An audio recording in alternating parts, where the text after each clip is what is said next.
ये लो मेरी जान। सॉरी। तुम ठीक हो? अचानक हाथ पांव कांपने लग गए। ऐसा लग रहा दिल में कबूतर उड़ रहा है।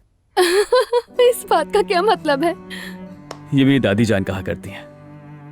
वो हमें बचपन में सोने से पहले हमेशा अपनी और दादा के इश्क की कहानियां सुनाया करती थी।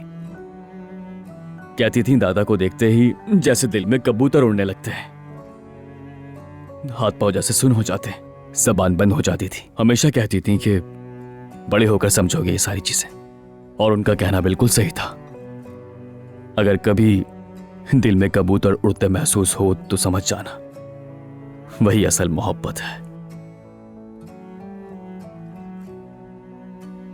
मैं सुनती हूँ उनकी आवाजें। जब भी तुम्हें देखती हूँ या सोचती हूँ तो दिल में फड़फड़ाने लगते हैं। मैं उन्हें जिंदा रखने और सुनने के लिए सब कुछ करूंगा मेरी जान।